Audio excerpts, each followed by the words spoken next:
It appears things are about to get started, so we're going to take a listen as the mayor and Travis County judge walk up to the lectern there to deliver remarks about the fate of some of these spring festival events in line of COVID-19 concerns. So let's take a listen and we'll jump back on at the end and wrap up what they discussed.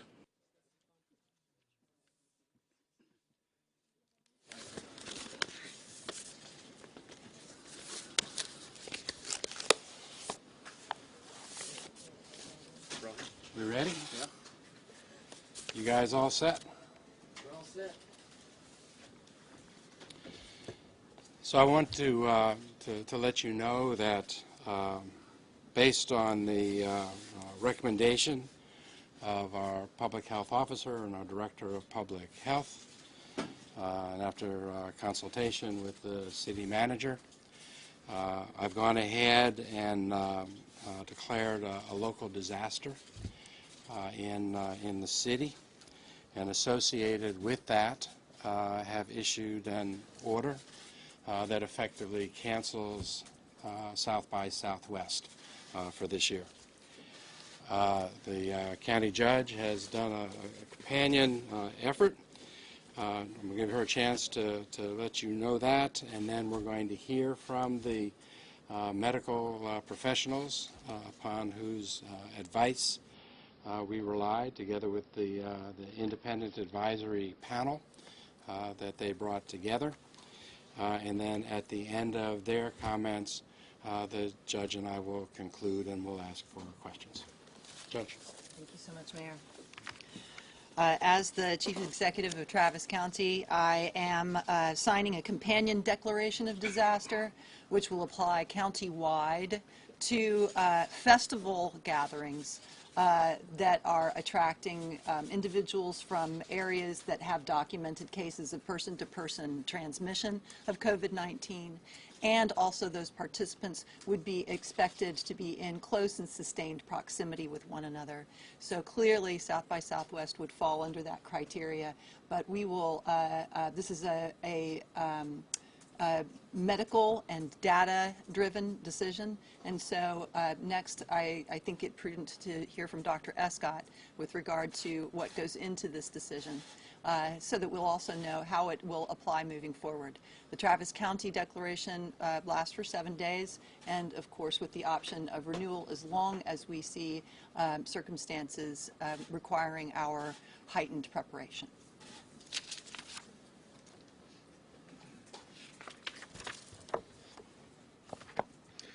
Thank you, Mayor Adler and Judge Eckhart.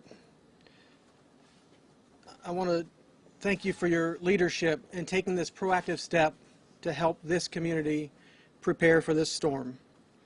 I want to start off by saying that we have no confirmed cases of COVID-19 in Travis County. Having said that, the COVID-19 threat is growing across the United States. And that threat is growing locally because of what's happening in the rest of the United States and across the world. But now is not the time to panic. Now is the time to prepare and to provide a measured response to that threat. This is not unlike a hurricane looming in the Gulf. We know that the hurricane is advancing closer. We can see the storm clouds starting. But it is not clear yet how strong or how impactful that storm will be. But now is the time to prepare. Now is the time to think about what are we going to do as a community and as a government when that storm comes. I want to address the decision regarding South by Southwest. This is an effort to carefully consider and weigh the risk of introducing a spread of COVID-19, as well as the mitigation strategies. Sorry about that. That's all right. Of canceling the event. All right, we have to weigh what's the impact of the potential threat of spread, and what's the impact of the decision we make to cancel the event, because that can certainly have health consequences. What we know is there's a lack of conclusive scientific evidence that canceling mass gatherings will change the overall impact in spread of disease over time. However, there is evidence that it may accelerate the spread and it may make that happen sooner. This lack of conclusive evidence is clear from the CDC and the DSHS response, which has been to defer to local government. So when we don't have scientific evidence to inform us what the best decision is, we look for best practice. And when we don't have best practice, we look to expert opinion. And that's exactly what we did. As you know, I formed an expert advisory panel with experts and leaders in medicine from across our city and county. We looked at the options for mitigation. We looked at, are there opportunities to decrease the threat to an acceptable level that would allow us to continue? However, after careful deliberation, there was no acceptable path forward that would mitigate the risk enough to protect our community. That risk assessment was based upon several risk factors associated with South by Southwest in particular. Some of those are the size and magnitude of the event. Some of those were the nature of the venue and what's happening at those venues. When we have events where it's close person-to-person contact, like concerts and those sorts of festival type of settings, we expect people are going to be together for an extended period of time, which increases that threat. Also of concern was the fact that there were multiple registered guests from international locations and domestic locations with evidence of person-to-person spread. That, combined with the fact that this is a high-impact disease and that we lack a vaccine or treatment at this stage, makes the threat higher as well. I want to be clear, this does not mean we need to cancel all mass gatherings. It does mean that we need to take a more careful look going forward in how to mitigate that threat. So in response to the declaration by the mayor and the judge, over the coming days, I'll issue a series of public health orders that will serve to enhance our community preparation and enhance the protection of the most vulnerable members of our community, namely our individuals over the age of 65 and those with pre-existing health conditions. Our advice to the public right now stands the same. Avoid shaking hands, use a fist bump, use an elbow bump, use a bow, whatever it is, because we know that one of the primary methods of spread is that handshake and then touching the eyes, the mouth, or the nose. Again, wash those hands frequently. Use hand sanitizer if you don't have availability of soap and water. Don't touch your face with unwashed hands. If you cough or sneeze, do so into a bent elbow, into a sleeve, so that you avoid getting that on your hands and touching other things. I can't emphasize this one strongly enough. If you are sick, if you have a fever, if you have a cough, you should not be going to public places. This includes school. This includes work. This includes church. We have to protect the community. And we are powerful in protecting the community if we heed these warnings and this advice. You should not send your children to school or daycare if they're sick. And if your plan for taking care of that child is a parent or a grandparent, you need to identify another plan. Because again, those individuals over the age of 65 or those with other health conditions are the most vulnerable, and we need to protect them. Now is the time for our churches, our schools, our businesses, and our entire community to prepare for this storm. I'm going to turn it over to Stephanie Hayden now, who's going to give some more details about special events. Good afternoon. I'm Stephanie Hayden, Director of Austin Public Health. Since this situation is rapidly evolving, this will help us to be able to mitigate the spread of disease by requesting that for all events, we implement a disease mitigation plan. The department will be working with the Austin Center for Events, as well as other partners in the city, to ensure all events have a disease mitigation plan. Some of the things that we are going to be looking at as far as the criteria would be crowd density, whether it's going to be an indoor or outdoor event, the layout of the vendor, of the venue, whether the event is a registered or a non-registered event, the number of participants that may be coming from areas that are affected by the COVID-19 outbreak within the last 14 days of that event. So if they are coming internationally or from within the U.S. We are also going to look at the age of the participants and the type and purpose of the event. All of these are things that we are going to move forward as we review all of the events that are happening in the city. And because there are dynamics with COVID-19, we will evaluate each event case by case. Thank you. So to wrap up, I just want to reiterate that panic will weaken us. This is not a panic-based decision. This is a decision based on expert medical opinion that we should cancel or discourage festival and mass gatherings countywide that are drawing participants from other areas of the country and the world that have documented cases of person-to-person transmission. We have no documented cases of person-to-person transmission in the Austin-Travis County area at this time. That these festival mass gatherings, if they have participants that will be in close and sustained physical contact with one another during the course of the festival, and that because of the nature of festivals themselves, mitigation measures that are available to other venues, like social distancing or controlled access to the event, simply aren't feasible.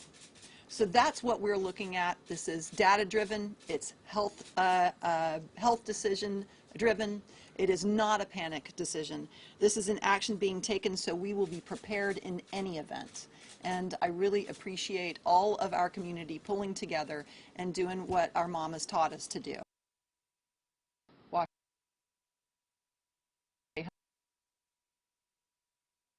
Are a venue that is not covered by a permit by the city or the county, stay tuned so that we can provide you guidance as well, so that we can all come together as a community and apply the same standards of care for residents in the city, in any one of our 21 other municipalities, and also in the unincorporated areas of Travis County.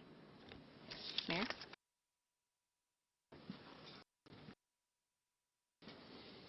You know, the existence of this virus is really unfortunate, but it's unfortunate for everybody and for the whole world. I mean, it's at times like this that you do really realize that all of us are in this together, regardless of what city we're in or what state or what country or we're all in this together. I want to thank Stephanie Hayden. I want to thank Dr. Escott. I want to thank the medical professionals with Travis County. I especially want to thank the independent advisory panel that had representatives or has representatives from all three of our major healthcare system in our city, and some of our top physicians, infectious disease doctors from Dell Medical School, and everybody that served on that panel. I am proud that we are making decisions that are data-driven and based on the evidence, where the sole criteria being applied was the safety and health of our community. I want to thank the folks at South by and other venues for allowing this process to continue as a scientific-based and health-related decision-making process. And I appreciate hearing from the folks in town that have come to me and said, whatever the decision is, just let us know. Let us know what we need to do, and we will participate. It's really unfortunate to be canceling South by Southwest. It's a really important event to our city. It's in a lot of ways tied to who we are in this city, and I really look forward to the next iteration of South by when it comes back again for us. As you've heard, this advisory panel will continue to study and analyze the other unsanctioned events that would be otherwise happening in our city, and making determinations as to what is appropriate. As we said earlier this week, this is a evaluation that is ongoing daily, with decisions made daily based on the best available information. That's what's happened today. Will continue to happen tomorrow and the next day. And then finally, I would conclude with what Dr. Escott said. There is no emergency in our city today other than the exigency associated with needing to plan and be prepared. And that's what this city is doing now. And I'll conclude with the reminder that the advice to wash your hands for 20 seconds and to fist bump or bow and to not go to school or work if you're feeling sick is not something that's being recommended just so that it gives people something to do. It is, in fact, based on the data and the evidence, the most important thing we can be doing in this community right now to slow the spread of this virus. All right, with that said, you have everybody here if there are questions. Can you tell me what's the purpose for the disaster declaration? Does that have to do with, are you looking for funds or something from the state or national funds, or is it just like an administrative tool to make sure the directives followed? What's the disaster declaration for? I think the disaster declaration puts us in a position to be most prepared on every level. So it would be all of those things and more. It puts us in the best position to be prepared for whatever it is that we need to be doing. You've always said that you could only recommend that South by Southwest be canceled. Is this recommending, or is this telling South by Southwest you're canceled? Well, with the declaration and with the order, we are telling South by that the event is canceled. And what has been their reaction to you?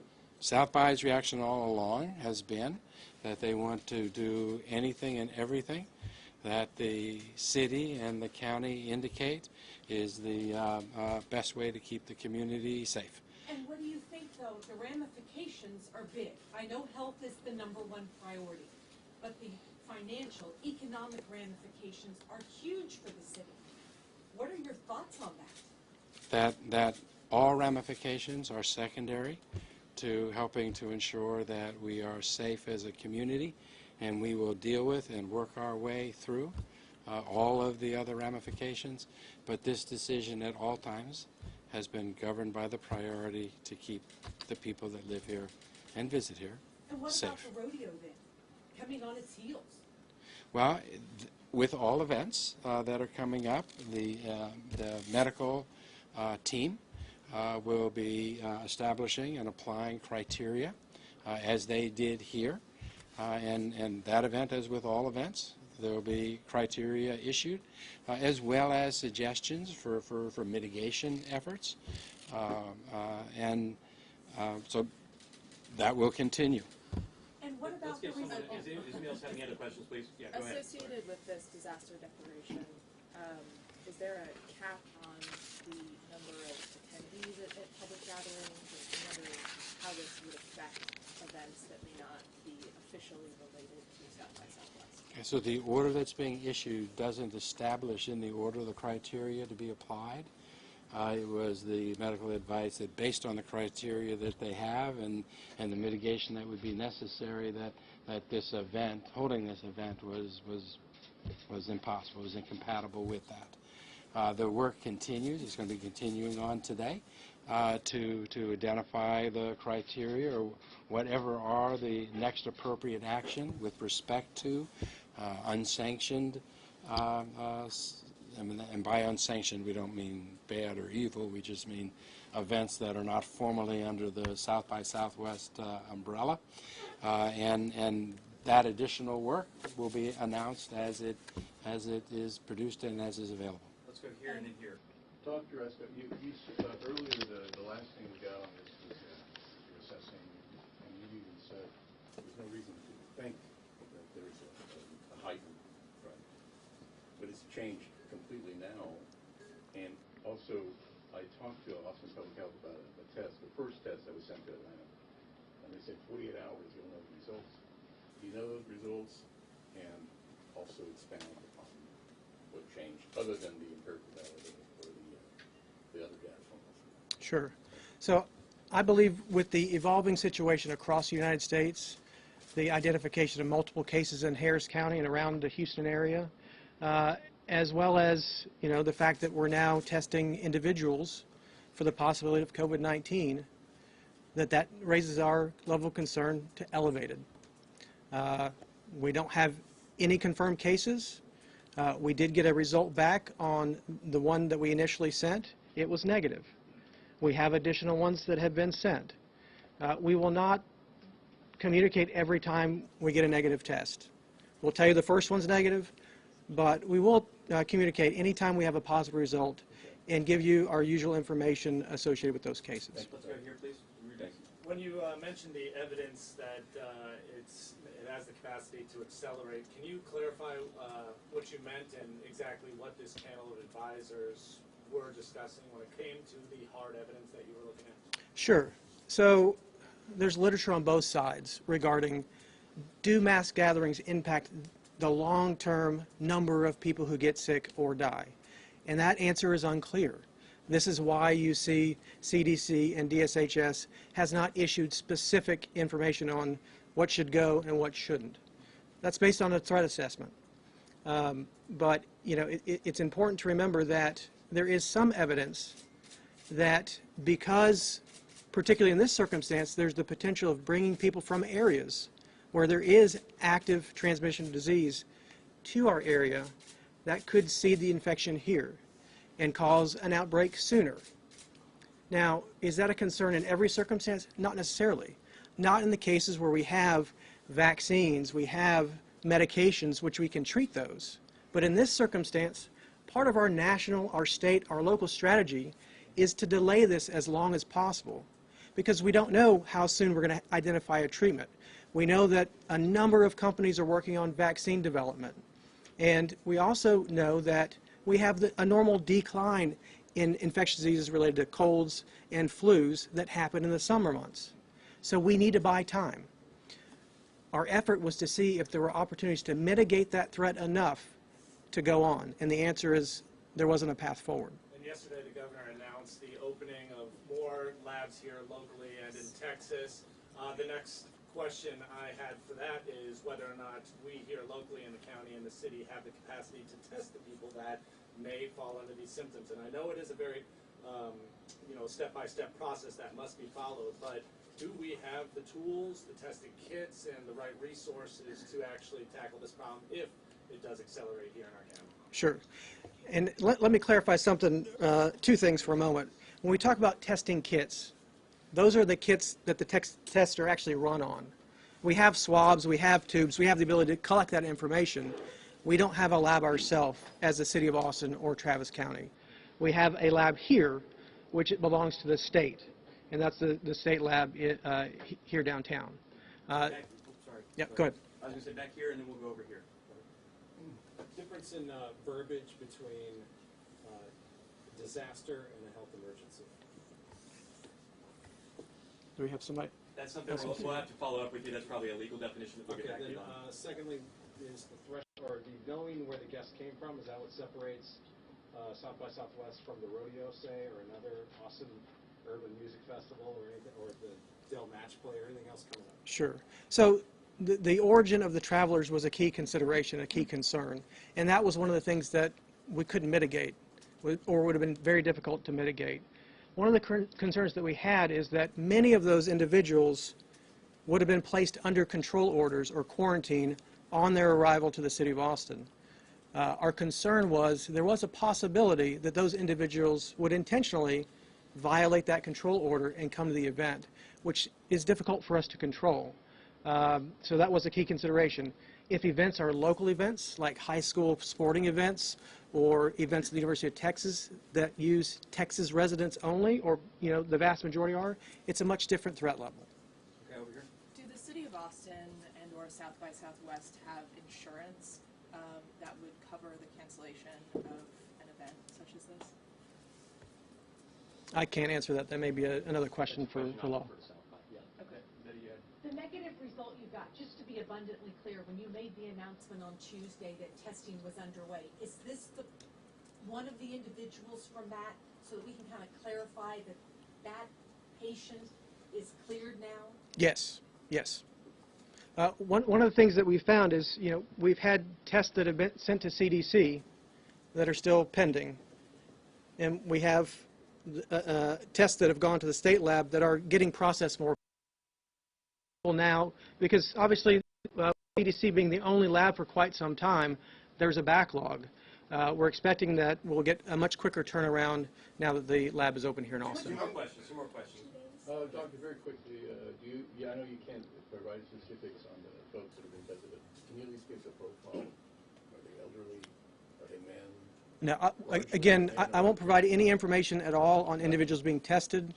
When we have confirmed cases, which we expect at some stage we will, then we'll provide our general information, decade of age, and How many pending tests are there? again, I'm not going to talk about number of tests pending. Okay, Austin, last question. Mayor, you talked a little bit about the economic impact. Can you talk generally about things the city can do to help businesses or workers who will suffer a loss due to cancellation of South by Southwest? I think that part of any kind of event like this requires a city to be resilient. And I think that the resilient plans, obviously the city has some programs and social net programs to help with resiliency in the community, and I know it's something that we'll continue to look at. The first time we've been in this situation, and I think we'll learn as we move forward. Okay, thank you, everybody. I appreciate it. If you have follow-on questions, we'll get you some information here shortly. You can ask those questions too. Okay, thank you. Let's go ahead. Will Dupree here again in the KXAN Live studio. You just heard once again that South by Southwest has officially been canceled here in the city of Austin. The mayor is going to be signing an order declaring that, and that will take effect. And also the Travis County Judge, Sarah Eckhart, says that she's also going to be signing an emergency declaration, or a disaster declaration, I should say, that will happen both in the city of Austin and in Travis County. Again, it's important to reiterate that there are still no confirmed cases of COVID-19 here in Travis County. They repeated that at this press conference that wrapped up just a moment ago. However, they're canceling this event for a few reasons, and they said in particular that they cannot officially track where all the visitors are coming from. As we know, South by Southwest is a worldwide event. People come from all over the world, and that would be something that they would have to be incredibly mindful of due to the concerns about the COVID-19 virus. They also said that regarding the economic effect that this will have, because this is such a money driver for our community, that is secondary at the moment to the safety and health of people here in the community. And I know that was a big concern for a lot of people at home, and that's what they said they were addressing at the moment. I'm going back over my notes really quickly before we wrap up our live stream. We do have more details on our website, kxan.com. You can read a lot more about it there. The Interim Health Authority for Austin did say that, their advice for people out there, since there are still no confirmed cases in Travis County, to still follow some of these self-hygiene measures, and that includes avoiding shaking hands, not touching your face with unwashed hands, and washing your hands with soap for about 20 seconds. And I had mentioned this before, that's about as long as singing happy birthday twice. That's something that I've been doing myself just to be able to get under that time constraint. And then also, if you have to cough or sneeze, do so into your sleeve. And perhaps the most important thing that the Interim Health Authority said just a few moments ago is that if you feel sick or you have a cough or you don't feel well, stay home if at all possible.